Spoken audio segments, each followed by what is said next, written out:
ये कहानी मेरी और इन साथियों की है। घना हरा भरा जंगल, जहां सूरज की किरणें पेड़ों के बीच से छनकर जमीन पर सुनहरी चादर बिछा रही थीं। इसी जंगल के पास एक छोटे से गांव में रहती थी एक नन्ही प्यारी लड़की, आर्या। आर्या बहुत जिज्ञासु थी। उसे प्रकृति से बेहद प्यार था। वो अक्सर जंगल के किनारे तक घूमने चली जाती थी।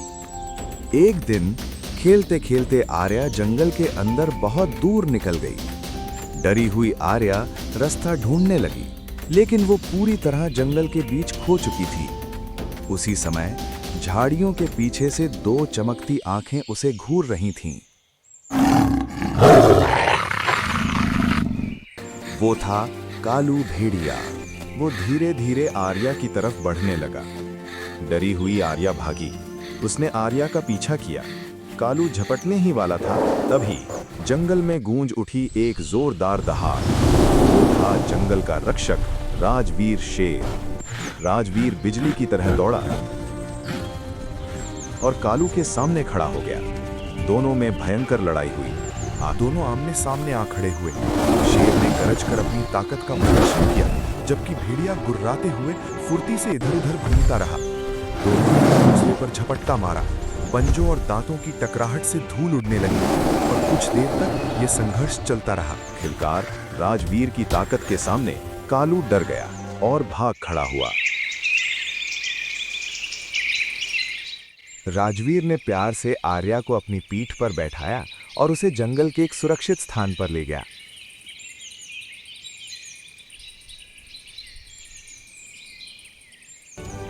कितना मजा आ रहा है, हम जीते हैं। वहां रहते थे तीन प्यारे दोस्त, चिंकी गिलहरी, गुड्डू तोता और मोती हाथी।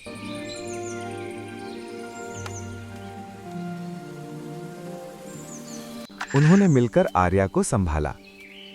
तुम्हें भूख लगी होगी, मैं कुछ लेकर आती हूँ। चिंकी फल और मेवे लाकर देती, गुड्डू उससे बातें करता और मोती उसे अपनी सूंड से दुलारता।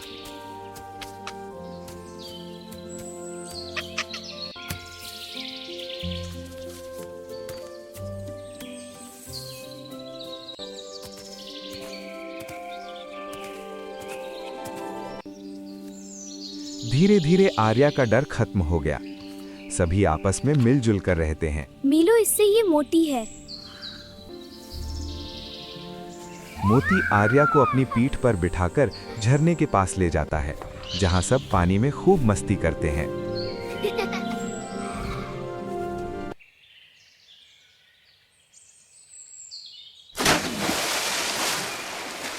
आज की ताजा खबर, आज की ताजा खबर। कहाँ की? बताओ क्या खबर लाए हो? अगले दिन गुड्डू तोते ने आर्या को एक खबर बताओ सुनाई क्या खबर लाए हो?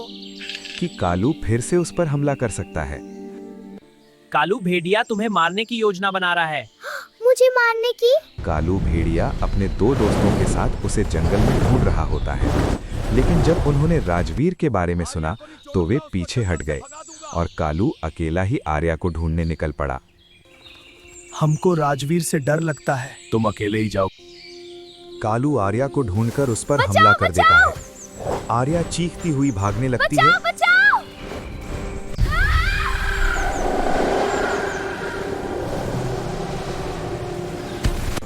बचाओ मुझे! बचाओ मुझे! बचाओ मुझे! तभी राजवीर फिर से प्रकट होता है। इस बार राजवीर और कालू के बीच और भी ज्यादा भीषण संघर्ष छिड़ जाता है। शेर की दहाड़ और भेड़िए की गुर्राहट से पूरा जंगल गूंज उठता है। पंजों और दांतों की टकराहट से जमीन कांपने लगती है। हवा में धूल और पत्तों का तूफान उठ जाता है। चली इस गहमासान लड़ाई में आखिरकार कालू थककर हार मान लेता है। मुझे माफ कर दो। डरो मत, हम सब साथ हैं। एक दिन कालू दूर से ये सब देख रहा था। उसने पहली बार देखा दोस्ती, प्यार और अपनापन। आर्या उसके पास आई और बोली, डरो मत, हम सब साथ हैं, तुम भी हमारे दोस्त बन सकते हो। ये सुनकर कालू का दिल पिघल गया। उस दिन से वो दुश्मन नहीं रहा, बल्कि जंगल का रक्षक बन गया।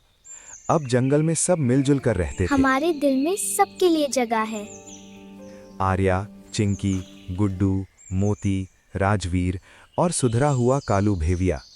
जंगल हंसी, दोस्ती और प्यार से भर गया। सच्ची ताकत डराने में नहीं बल्कि साथ देने में होती है।